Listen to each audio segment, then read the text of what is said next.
Amém, irmãos. Hoje nós vamos tratar um tema relacionado à autoridade de Jesus. Nós estamos numa sequência do estudo dos evangelhos e na semana passada o Diniz trouxe um ensino para nós a respeito das tempestades, né? E essas tempestades, elas tinham a ver com as dificuldades, os problemas que eventualmente acometem a nossa vida. E teve um ponto que me chamou bastante atenção, quando o Diniz tratou a respeito da origem dos problemas, né, que acontecem. Então eu queria só fazer uma consideração inicial em cima desse tema, para poder entrar realmente no tema de hoje, que é o texto de Marcos 5, de 1 a 20, tá? Porque nós depois vamos entender o porquê dessa consideração.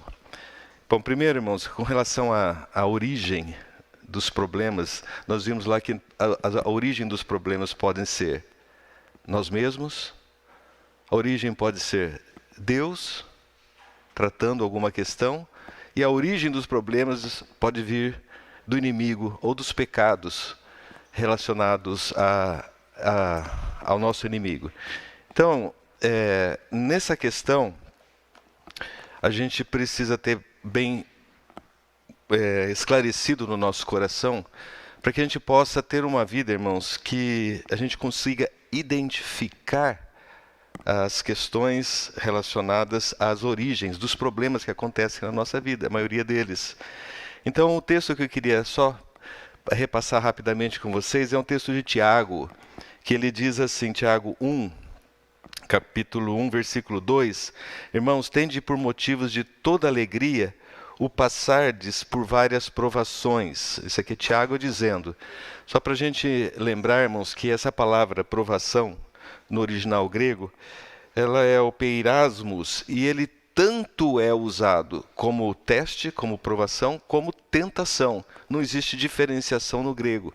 E a diferenciação, ela se dá na situação em que ela acontece. Então é bastante difícil de identificar onde que é um e quando que é o outro. Quando é um teste e quando é uma tentação.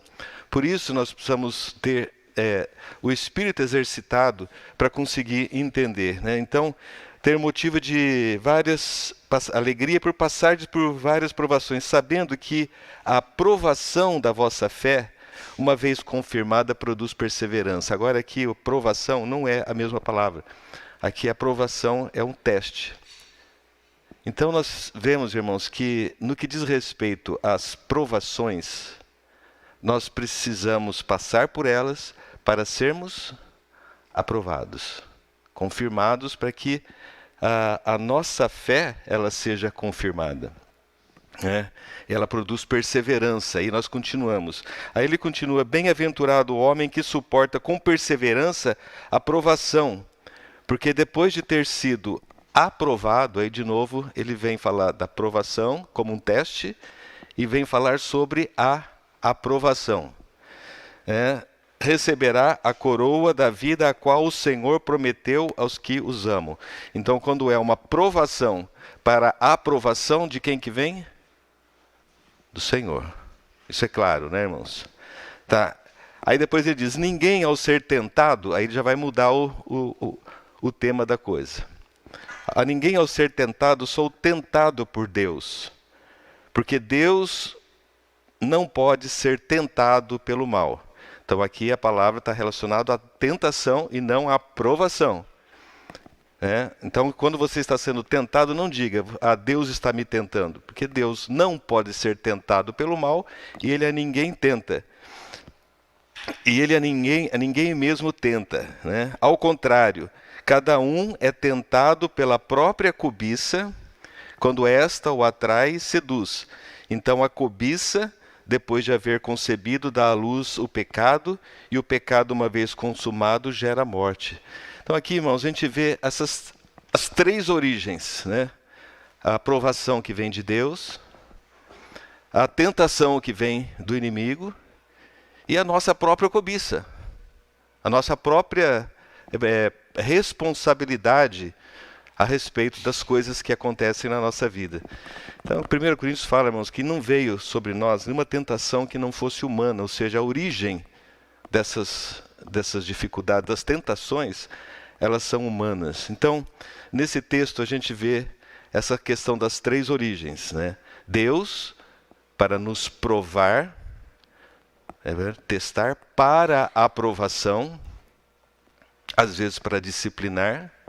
Aí outra origem é de Satanás, ele também vem para nos tentar, para nos reprovar e para nos fazer desviar do caminho. Está claro isso, irmãos?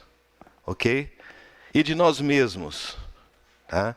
Por causa primeiramente por causa do pecado que habita em nós, por causa do pecado nós acabamos criando situações que trazem consequências para nós mesmos.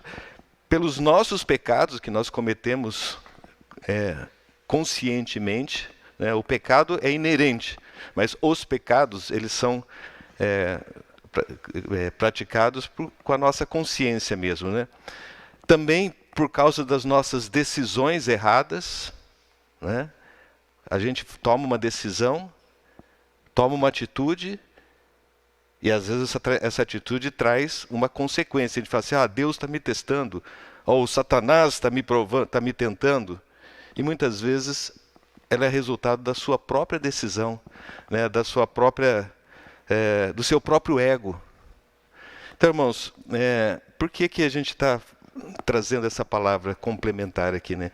É para a gente ter um equilíbrio na percepção da origem dos nossos problemas, né? Muitos, né, acham que todas as coisas que acontecem na nossa vida é que Deus está nos provando. Exageradamente, tudo que acontece é Deus está me testando. Outros, por outro lado, já acham que tudo que acontece de ruim é obra de Satanás. Então nós precisamos ter equilíbrio. Reconhecer, irmãos, que a maior parte dos problemas nós causamos. Tá? Então, uma dica, né? Quanto mais rápido a gente aprender a reconhecer a nossa participação nas coisas que nós fazemos e as consequências que elas trazem para nós, para assim, realmente, as coisas que eu faço de errado diante do Senhor trazem consequência e realmente elas vêm. Então nós temos que entender, né, essa clareza de quando é Deus nos testando, quando é Satanás nos testando e quando é consequência daquilo que nós fazemos. Então, quanto mais nós aprendemos a reconhecer, né, a nossa parte na produção dos problemas, irmãos, fica mais fácil a gente perceber quando é Deus. E é importante a gente entender quando o Senhor está nos testando, irmão. Porque o Senhor está sempre nos testando para a aprovação. Também é importante a gente ter sensibilidade e perceber quando que é a obra do inimigo. Então, quando a gente tira a nossa participação, a gente entende a nossa participação, fica fácil entender. Tá certo, irmãos? Então, irmão, isso para a gente entender a nossa participação. Mas eu queria focar agora, voltar para um outro ponto, né? Por outro lado, irmãos, né? Eu estou enfatizando os nossos erros e as consequências. Mas, por outro lado, nós não podemos esquecer ou desprezar e nem deixar de falar a respeito da astúcia do inimigo. Tá bom?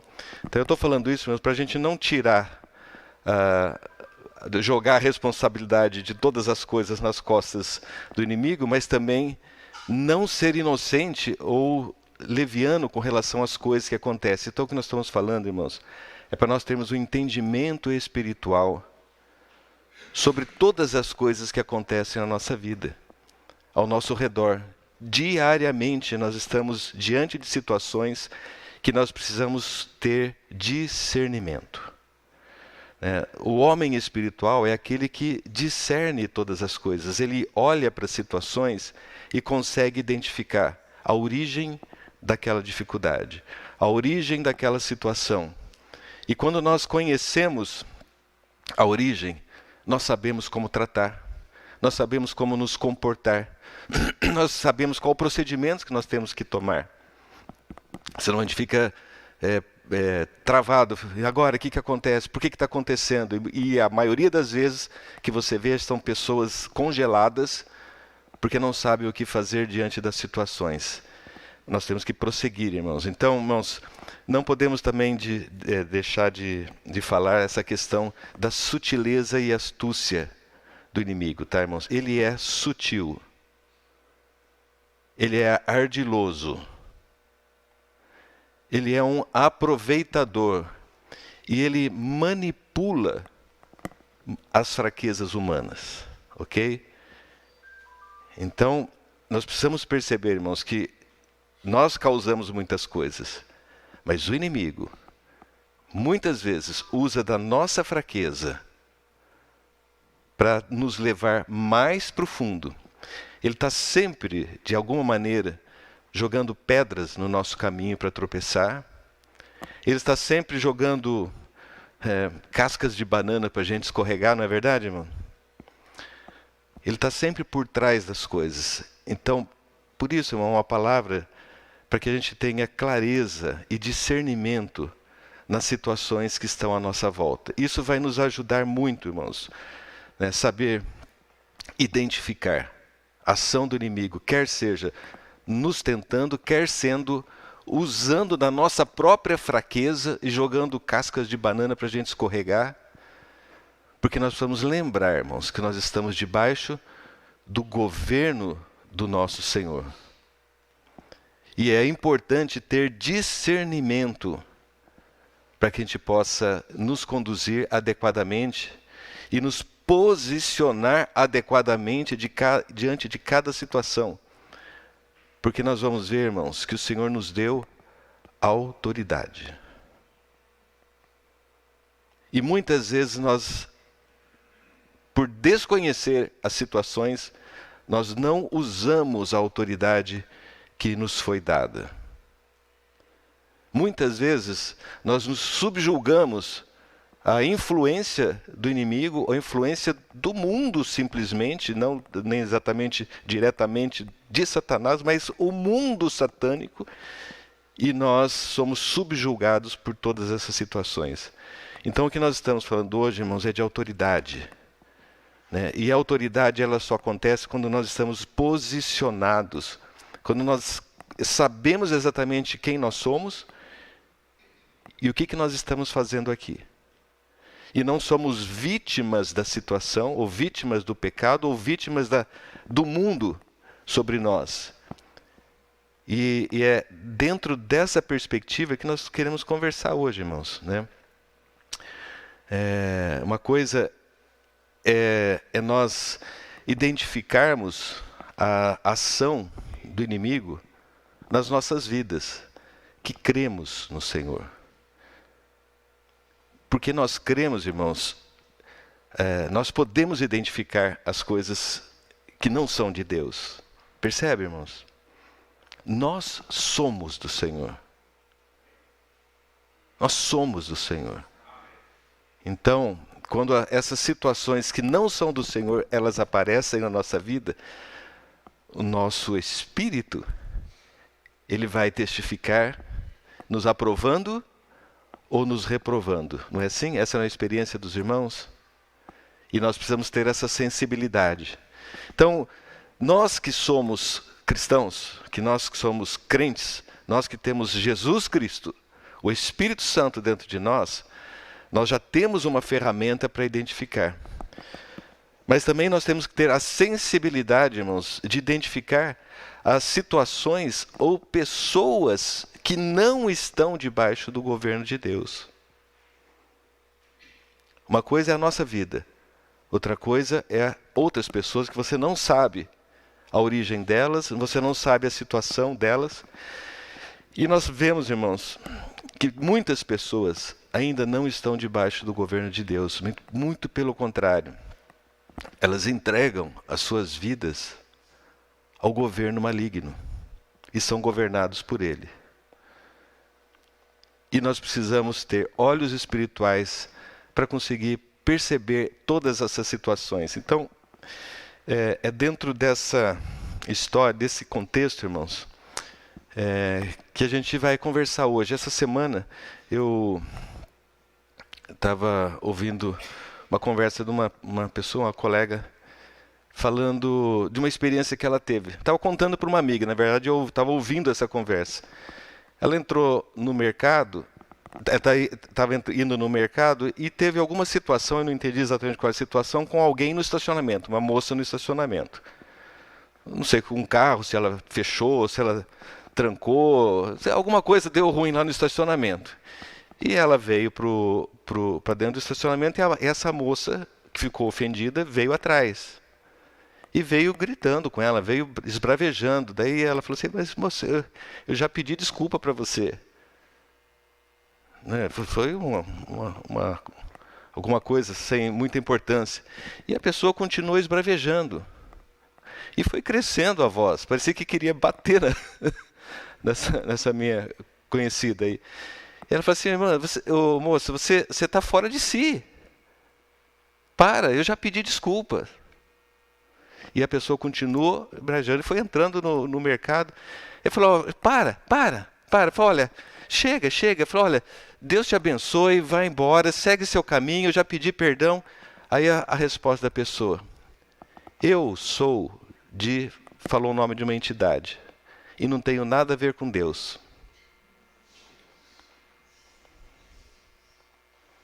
Olha, irmãos, a pessoa reconhece que ela pertencia a uma certa entidade e que não tinha nada a ver com Deus.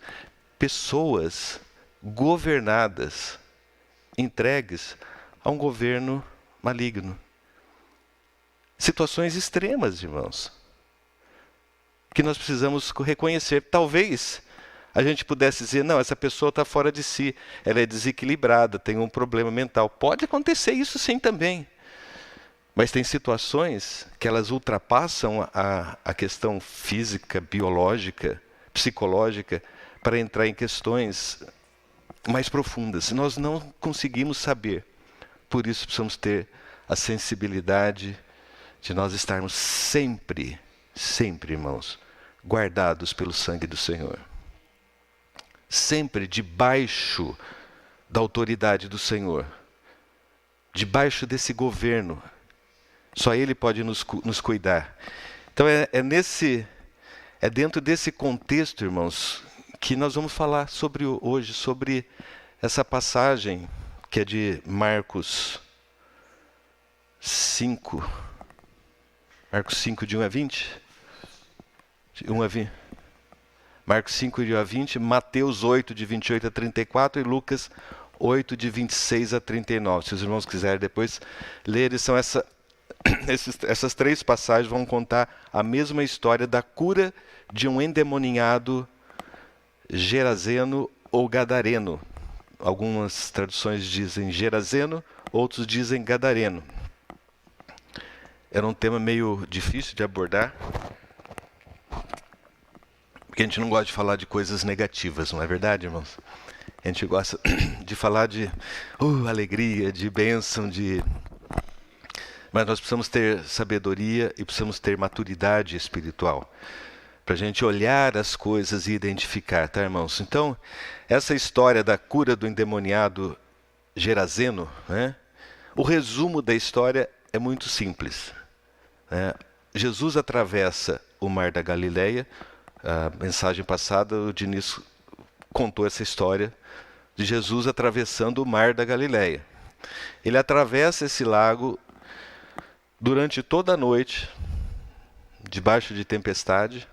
São 9 a 12 quilômetros na travessia, de noite. Tá? Ele atravessa o mar para encontrar lá do outro lado um homem possesso. Ele vai lá, liberta o homem e volta. Essa é a história. Essa é a história. Mas quanto significado tem essa história para nós, irmãos? Por que o Senhor teve tanto trabalho, irmãos? Por que Ele teve tanto trabalho de ir até o outro lado do lago, Eu andei pesquisando no mapa para entender, sabe, como é que é o Mar da Galileia, onde era Cafarnaum, onde ele estava, para onde ele foi.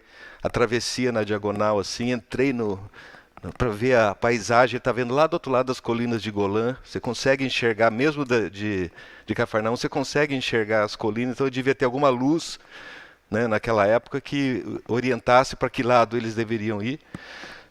10, 12 quilômetros, se eles fossem de barquinho, 1 quilômetro por hora, era 12 horas de viagem para atravessar. Tá? Ele chegou no outro dia lá. Por que o Senhor fez isso, irmãos? Só para expor os discípulos todos aos perigos do mar, que eles tiveram medo de morrer nessa travessia, não é verdade? Expôs para atravessar esse mar, para ir até lá, irmãos. Então, vamos ver se até o final a gente consegue entender por que o Senhor Jesus fez isso e que lições a gente tira dessa aventura, né? Então, vamos aos detalhes dessa. Tá? Depois os irmãos leiam o texto, tá? Eu vou só citar alguns tópicos relacionados a eles. Então, com relação aonde o Senhor Jesus foi, ele foi para a terra dos Gerazenos ou dos Gadarenos, que era na costa oriental do Mar da Galileia, e virado para o oriente, virado para o leste, né? Era uma terra gentílica, né? Não era do povo de Israel. Então era um povo que não tinha a experiência ou o ambiente judaico, né, naquele momento,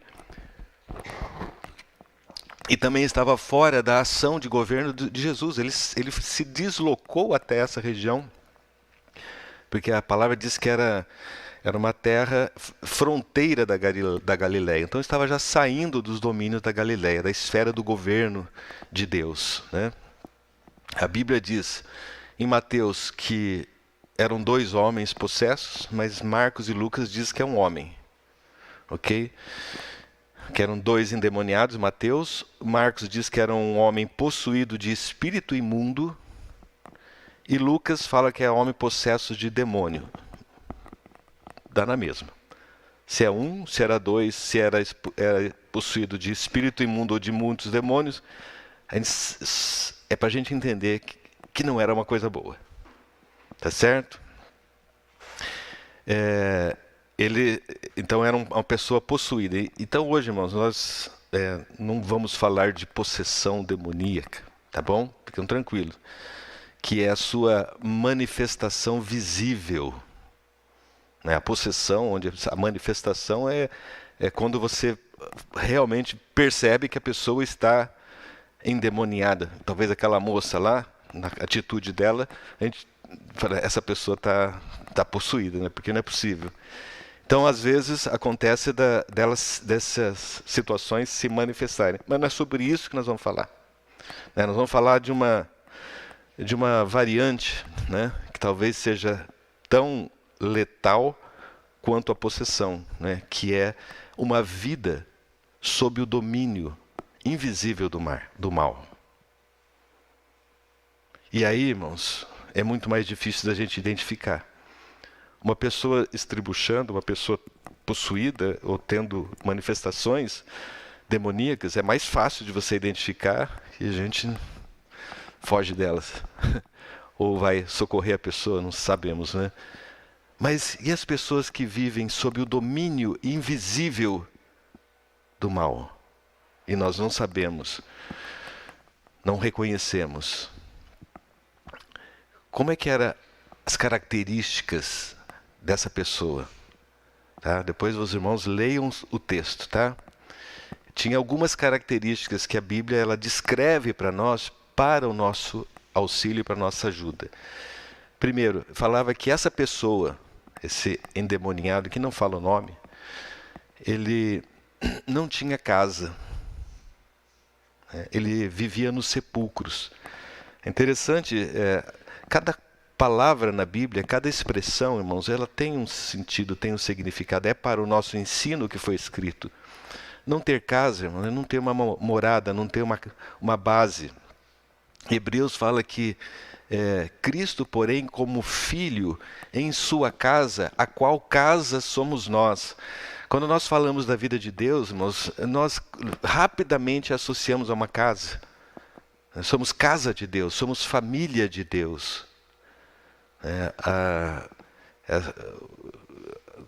A casa de Deus, né, o lugar onde o Senhor pode colocar os pés, né, o tabernáculo, o lugar onde o Senhor pode tabernacular, o templo onde o Senhor habitava, depois se tornou no nosso espírito, a habitação de Deus no espírito. Então nós vemos, irmãos, quando nós relacionamos com Deus, o Senhor nos traz para o aconchego de um lar, nos traz para o aconchego de uma casa. Essas pessoas não têm casa. Elas não têm uma habitação. Não têm um lugar onde elas estão guardadas. Mas, pelo contrário, essa pessoa vivia nos sepulcros. Quer dizer, ela vivia entre os mortos. Nós vivemos entre os que têm vida. Então nós começamos a ver um quadro, irmãos, e eu quero destacar essas diferenças porque nós vivemos em família, nós vivemos na vida da igreja, nós vivemos em comunidade, nós vivemos em harmonia com os irmãos e nós gostamos disso, irmãos. Então nós temos uma vida muito boa, muito boa. Às vezes a gente briga com os irmãos. Irmãos, quando a gente pensa na possibilidade de nós perdermos a comunhão, isso bate no nosso coração. Nós queremos ter uma vida em comum, uma vida de família. Mas essas pessoas, elas não têm aonde se congregar. Elas não têm, não fazem parte do corpo de Cristo. Eles estão desvinculados. Então, eles não têm casa. Eles vivem entre os mortos e aí eles se entendem porque os mortos se conversam ali, não é? Eles são mortos em si mesmos e eles vivem, né, entre eles, mas eles não são uma casa, irmãos. Não são uma casa. E também dizia que ele vivia nu. Vivia nu. Em Gálatas nós vemos que de Cristo nós nos revestimos. Por causa do pecado, a nudez foi exposta, não foi? E o que o Senhor fez? Sacrificou lá um animal e cobriu a nudez do homem. Então a cobertura, ela denota a justificação, ela denota tampar a vergonha, cobrir o pecado, né? Mas ele estava nu, ele estava realmente descoberto, né? Em Apocalipse fala que a nós nos foi dado vestir de linho finíssimo e puro. Então você percebe as diferenças, irmãos, de que o Senhor realmente ele está nos guardando, está nos separando, está nos colocando num ambiente, está nos revestindo. A diferença do outro, ele era nu, exposto, totalmente exposto. Essa é a vida de pessoas que vivem sob o domínio e o governo do mal, né? Outras características. Ele era furioso. Ele era agressivo. Ele era forte. Tentaram amarrar eles várias vezes. Ele arrebentava todas as correntes. Não tinha quem segurava. Ele era insubjugável. Irmãos, você conhece pessoas assim? Furiosas, agressivas, são fortes, arrogantes. Muita gente assim, irmãos. A gente conhece muita gente que assumem posições e usam essas posições para manifestar todas essas coisas. Subjugam as pessoas, agridem as pessoas, se sobrepõem às pessoas, porque elas não têm domínio de si próprias. Elas estão governadas. Então são pessoas arrogantes. E também a Bíblia registra que eles feriam-se a si mesmos. Essa pessoa, ela feria-se a si mesmo com pedras. E é isso mesmo, irmão. Pessoas que não estão debaixo do governo de Deus, elas só se machucam. Elas se ferem. Se cortam. Às vezes fisicamente, às vezes psicologicamente. Não é? Essa pessoa também, ela perambulava dia e noite pelos sepulcros. Quer dizer, perambular significa andar sem meta, sem objetivo. Dia e noite, andando sem objetivo. Ou pelo menos, sem objetivos relacionados à vida de Deus. Talvez ela tenha objetivos próprios e esses objetivos simplesmente sejam a essência da vida delas. E elas vão seguindo dia após noite, entre os mortos. E também registra que essa pessoa, ela clamava. A Bíblia não registra o que ela clamava, né? Mas eu fui ver a palavra clamar, a palavra no grego é krasô. Krasô. Krasô como é que eu vou explicar? Uma onomatopeia. É quando você usa uma palavra para descrever uma coisa. Por exemplo, o grito de um corvo. Tá? Essa palavra krasô, esse gritar, ele literalmente significa o grito penetrante de um corvo. Então, não era um clamor inteligível, era um clamor gutural, animalesco, vamos dizer assim. Tá? Então, era coisas meio sem sentido. E na Bíblia, muitas vezes, ele é usado para descrever, ele foi usado em outras passagens bíblicas, para descrever gritos altos, meio sem sentido, ou gritos que expressavam profunda emoção. Então, tem alguns exemplos, Marcos 9, 26, fala de um outro demônio que também clamava, quando ele foi expulso, que ele gritava, ele berrava. Em Atos 7, 59 e 60, usa a mesma palavra quando Estevão ele estava sendo apedrejado. E ele clamou, e a palavra é essa, ele gritou, berrou, falou assim, não impute a eles esse pecado. E aí ele morreu. Então ele estava no limite da dor e do sofrimento quando ele soltou esse berro, né, de dor, e ainda pedindo para que o Senhor perdoasse eles. E também quando falaram, Jesus foi exposto lá para ver se eles soltavam Jesus ou não, quando as pessoas gritavam, crucifica-o, ali diz que eles clamavam dizendo, crucifica-o, é esse grito com força, né? Então a gente percebe, irmãos, que esse clamor dele era um clamor bem estranho, né? Vamos dizer assim. Mas a Bíblia também registra algum grito desse no sentido positivo. Sabe quando? Quando o nosso espírito clama, Abba, Pai. Abba, Pai. É um grito de profunda emoção. Quando nós realmente reconhecemos que nós temos um Pai. E é libertador esse grito, não é? Abba, Pai. Abba. Abba. Temos um Pai. Certamente não foi esse sentido que essa pessoa possessa usou, não é? Nosso espírito clama Abba, Pai. Então, nós vemos essas características que são pesadas, não são? Pessoas governadas, não governadas por Deus.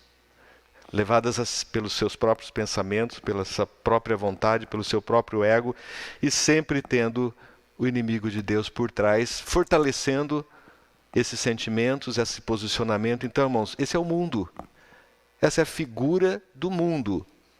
O mundo, ele é governado por Satanás. E nós estamos aqui sendo governados por Jesus Cristo. E nós precisamos entender essa questão.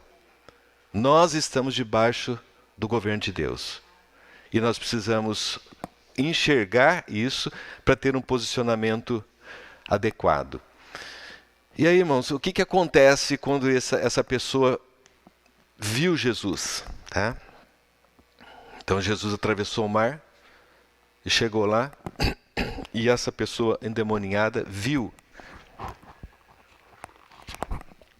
A Bíblia diz que ele, de longe, Mateus e Lucas vão registrar que de longe essa pessoa viu Jesus. E aí começam a acontecer as coisas estranhas. O que eles fizeram? Na minha mente natural, eu imaginaria que essa pessoa que viu Jesus, ele corresse para o sepulcro ou ia se esconder lá. Não. Ele correu para o Senhor. Ele correu, ele não fugiu. Ele correu para o Senhor e Marcos diz que correu e o adorou. Estranho, não é? É estranho. Mas talvez não seja tão estranho assim, irmãos. A palavra aqui usada em Marcos é o prospipto, que ela significa cair de joelhos, prostrar em súplica. Diferente, né? Na verdade, né, ele não foi lá para adorar Jesus. Ele simplesmente, quando ele viu Jesus, ele sabia quem era ele. Irmãos, que visão. Ali estava a autoridade. Ali estava a autoridade de Deus delegada em Cristo Jesus. Ele não tinha outra coisa a fazer naquele momento senão se prostrar diante de Jesus. O demônio não tinha outra alternativa, irmãos. Porque diante da autoridade de Jesus, a única coisa que pode acontecer é se prostrar diante dele. Ele não pôde fugir, irmãos. Ele teve que ir lá se curvar diante do Senhor. Essa é a autoridade de Jesus. Vocês entendem, irmãos? O demônio não pode fugir. Ele tem que se prostrar. E nós? Nós reconhecemos essa autoridade? Quando nós olhamos para Jesus, a gente tem esse mesmo sentimento. Aí está a autoridade de Deus. Aqui está o nosso Deus.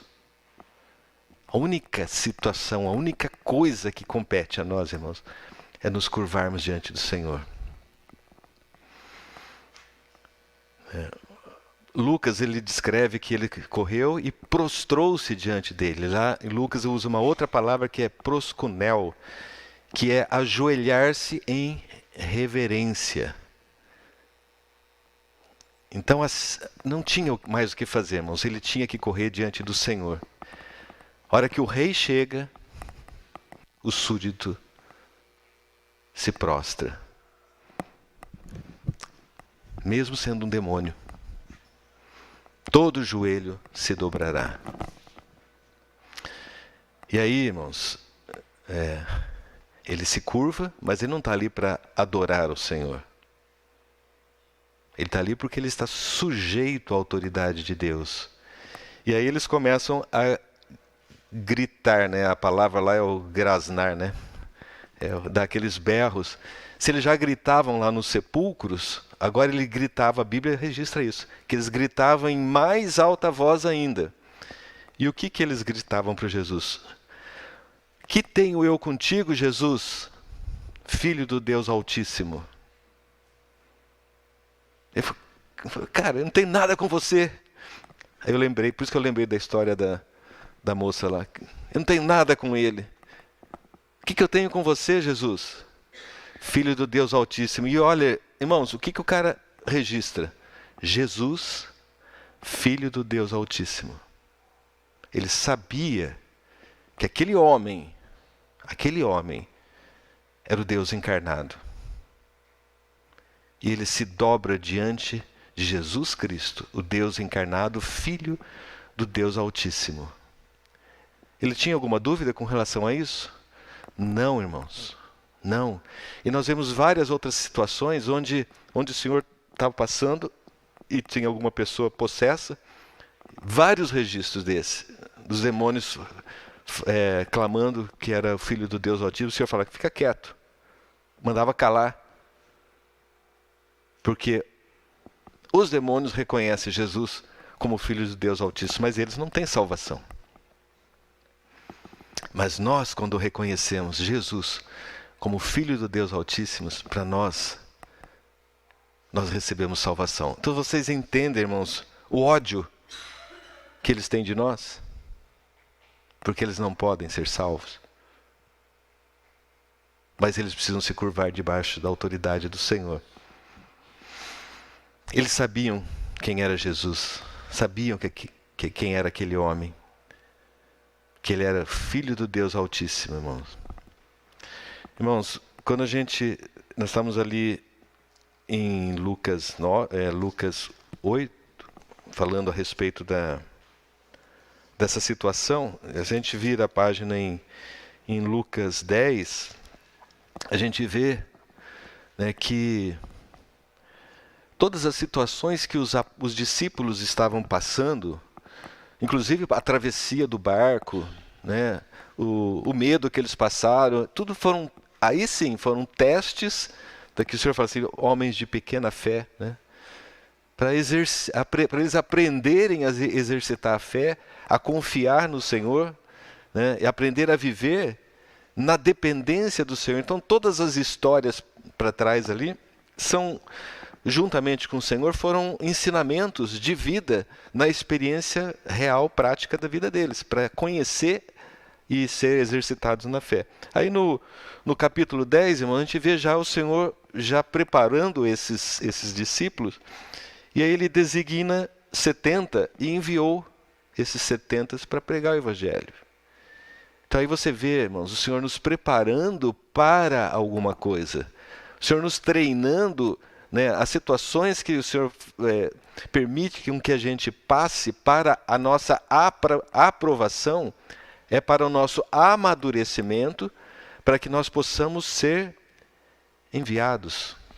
E aí o Senhor fala lá, ide, essa palavra o Zé Luiz gosta muito dela, né? E indo, ide, eis que vos envio como cordeiros para o meio de lobos. Então, o Senhor está nos dando uma tarefa, irmãos, mas Ele já nos alerta, falou, vocês são cordeiros, e estou mandando vocês para o meio de lobos. Lobo, pessoas que vivem não sob o governo de Deus, mas se permitem ser governadas pelo maligno. E é no meio deles que nós estamos. É para o meio deles que o Senhor nos envia. E Ele nos envia para que nós, no versículo 9 fala, para curar os enfermos e anunciar que está próximo o reino dos céus. Então, essa cura, a gente vê, irmãos, que a situação do homem possesso, o Senhor o libertou. E a Bíblia diz que o Senhor o curou. Então, o curar aqui está relacionado realmente a libertar as pessoas do governo maligno. Essa é a nossa missão, irmãos. É curar essas pessoas. Liberta e anuncia, o reino está próximo. Ou seja, sai deste governo maligno e venha para o governo celestial.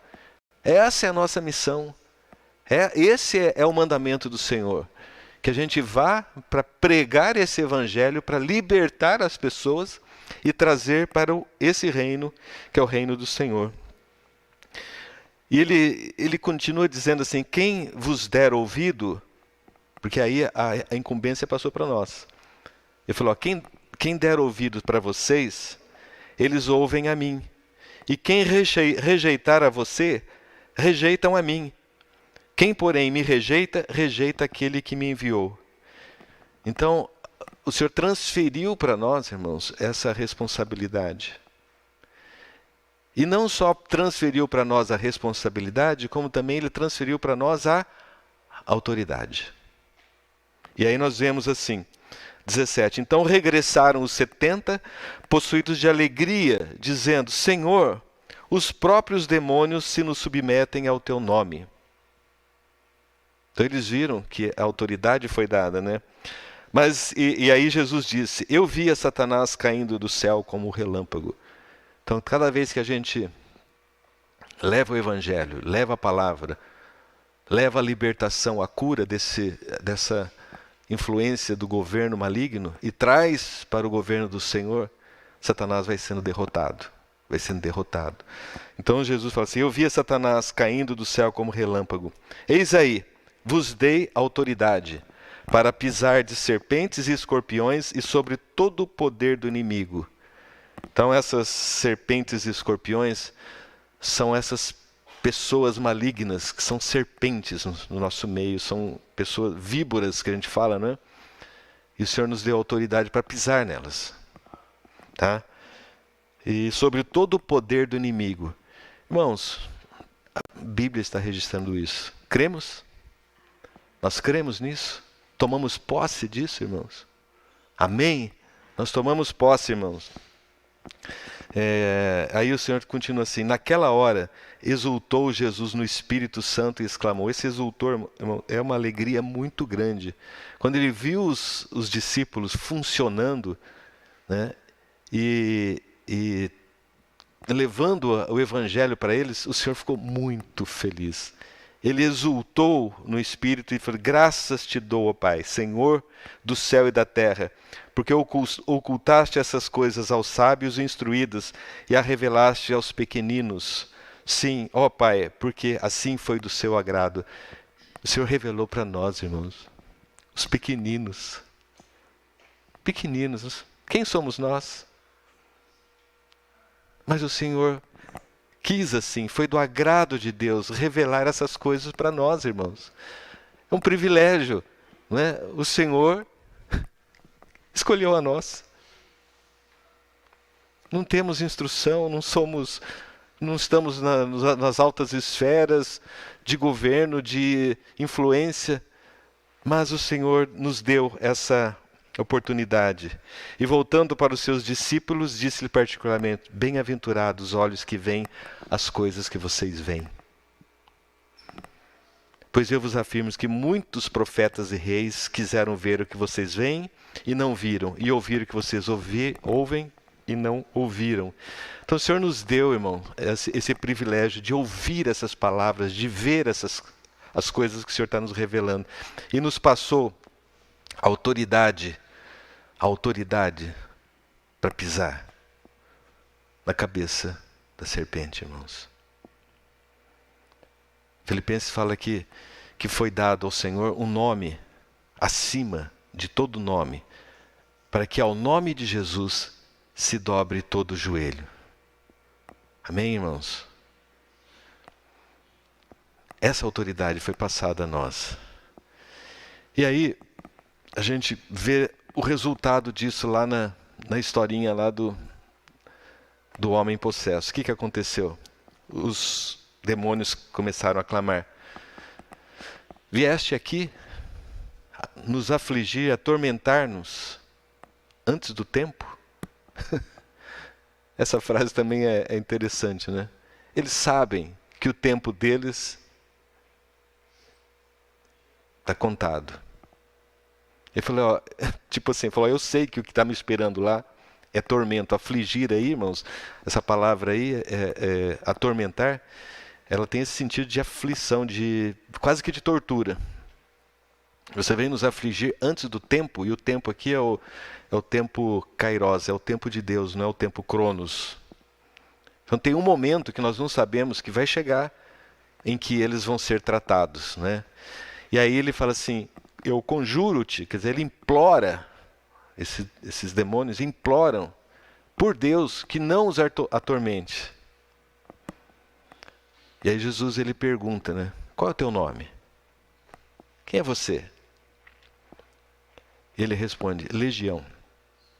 Legião, porque somos muitos. Só para os irmãos entenderem, legião era uma palavra conhecida naquela época porque os romanos dominavam naquele momento a região. E a legião era um grupo de aproximadamente 6.000 soldados. Era as divisões do exército romano, eles se dividiam em legiões. Então eram 6.000 soldados, depois eles tinham subdivisões. Tá? Depois lembra que tinha o centurião? O centurião cuidava de 100. Mas tinha a legião era de 6.000. 6.000. 6.000 demônios. Pesado, né, irmãos? E eles imploravam para Jesus que não os mandassem para o abismo. E eu fiquei intrigado com esse abismo aí. Que abismo é esse, né?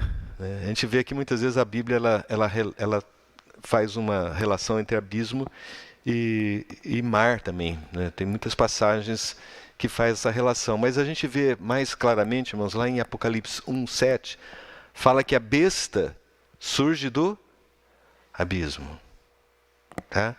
Em Apocalipse 17 fala que a besta também que está emergindo do abismo. Apocalipse 20 fala que o anjo tinha a chave do abismo e uma corrente e prendeu Satanás por 1000 anos e o lançou no abismo. Tá? E aí eu achei muito interessante, nós estamos falando em Apocalipse 20, 21 acabou a Bíblia, não é? Mas em Gênesis 1, versículo 2, então nós vemos o seguinte: a terra, porém, estava sem forma e vazia, havia trevas sobre a face do abismo. E o Espírito de Deus pairava sobre as águas. Então o abismo estava aqui. E o que havia nesse abismo? Trevas. Quem estava dentro desse abismo? Todos eles aí. Irmão, eu não sei onde é esse abismo. Eu não sei. Mas com certeza não é um lugar muito bom. É onde eles estão sendo lançados. É a morada deles, é onde eles ficam. Senhor Jesus, né? E aí o Marcos já fala diferente, né? Rogou-lhes encarecidamente, rogou-lhes que não os mandasse para fora do país. Eu falei, que país é esse? Que país é esse, né? Então, de novo a gente vai para a origem, vamos tentar entender, né? Que país é esse, né? Que a palavra é Cora. Essa palavra ela pode significar um país, pode significar uma região, como era a região lá dos Gadarenos, né? Mas ele pode significar a terra. Por exemplo, quando estava havendo um naufrágio lá de Paulo, né, e eles começaram a perceber que tinha alguns sinais nas águas que a terra estava próxima. Então essa terra descrita no naufrágio de Paulo é essa aqui, Cora. Então a terra também pode se parecer, essa palavra, país aí, pode ser terra, em oposição à água. Então, espiritualmente falando, para mim faz mais sentido. Se o abismo é a água, que é o lugar onde os demônios estão, a terra seca é onde os homens estão. Então aí tem sentido ele falar assim, não nos mande fora desse lugar. Porque eles querem agir na terra. Eles querem agir onde nós estamos. E o que o Senhor fez? Não. Daí ele falou assim, ok, então nos manda entrar naqueles porcos. E eles foram, e a Bíblia registra que eram cerca de 2.000 porcos. Então eu não sei se era um para cada um, ou se era 3 para cada um. E esses porcos se lançam no mar e se afogam. Né? Os porcos se afogam. E os demônios? Eles voltam para o abismo. Tá claro, irmãos? Então, irmãos, resultado disso tudo. Cadê? O que acontece? Então eu vou ler aqui Lucas 8, 35. Então saiu o povo para ver o que passava. Então agora voltamos para a história lá. E foram ter com Jesus. De fato, acharam o homem de quem saíram os demônios vestido, em perfeito juízo, assentado aos pés de Jesus. Aqui a gente começa a ver a restauração da vida de alguém que conhece a Jesus. Ele estava nu, não está mais, ele está vestido, foi justificado, está em perfeito juízo e assentado aos pés de Jesus. E ficaram dominados de terror. Por que eles ficaram dominados de terror, gente? Não é uma cena bonita? Mas o que eles vão falar? Eu não tenho nada com ele. Essas pessoas continuam debaixo do governo. As outras pessoas que vieram continuavam debaixo do governo maligno. E elas ficaram aterrorizadas por aquilo que Jesus pôde fazer na vida daquela pessoa. A libertação que Jesus trouxe para essa pessoa. Trouxe terror para aqueles que não querem a vida de Deus. E algumas pessoas que tinham presenciado os fatos contaram-lhe também como fora salvo o endemoniado. Então aí a gente vê claramente a salvação sendo efetivada na vida dessa pessoa. Todo o povo da circunvizinhança dos Gerazenos rogou-lhes que se retirasse deles, pois estavam possuídos de grande medo. Então, a presença do Senhor naquele meio trouxe medo para eles, irmãos. Pense que nós somos enviados como ovelhas no meio de lobos, mas esses lobos, eles têm medo do Senhor. Entende, irmãos? Então nós precisamos enxergar isso.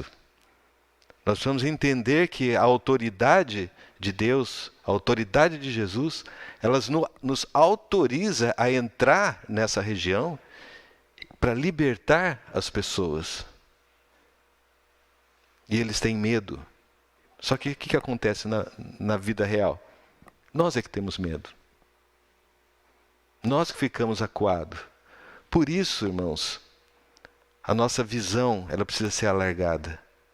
A nossa percepção espiritual precisa ser aprofundada para nós entendermos quem nós somos e o que nós estamos fazendo aqui. E o homem que tinha saído os demônios rogou-lhe que o deixasse estar com ele. Então o cara falou: Senhor, deixa eu continuar com você. Porém Jesus os despediu dizendo: volta para casa. Agora ele tem casa. Ele não tinha no começo. Agora ele tem. E ele vai assim: conta aos teus tudo o que Deus fez por ti.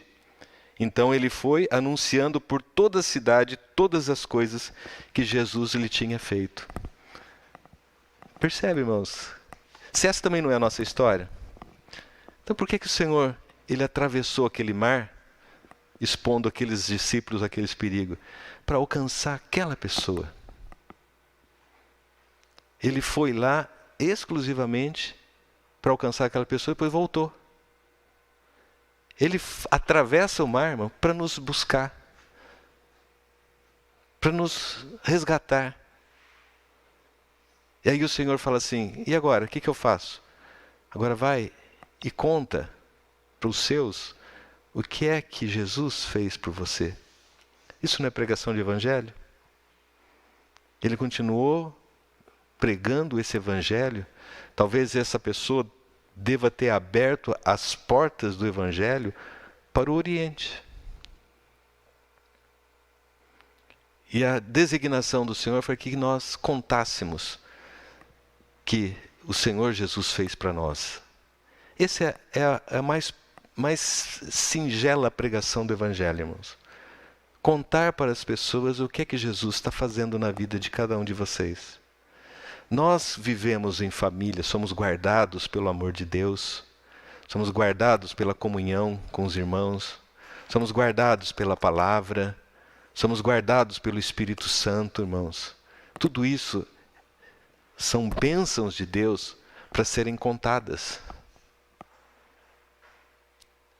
Para isso, irmãos, nós precisamos reconhecer a nossa condição, nossa atitude, diante da vida e da autoridade de Deus. Qual que é a nossa atitude, irmãos? Para o demônio não tinha outra opção. Ele precisava se dobrar diante da autoridade. Mas diferentemente dos demônios, o fim deles é ir para o abismo e depois ir para o lago de fogo. E nós, quando nós nos dobramos diante do Senhor, o Senhor está nos transferindo do reino das trevas para o reino dos filhos do seu amor. Fica claro, irmãos, essa transferência. E quando nós realmente entendemos essa transferência, nós entendemos a nossa responsabilidade. Quando o Senhor mandou ir, vocês vão, fiquem cientes. São cordeiros no meio de lobos, mas eu te dou autoridade para pisar. Eu te dou autoridade sobre o reino das trevas. Temos que tomar posse, irmãos.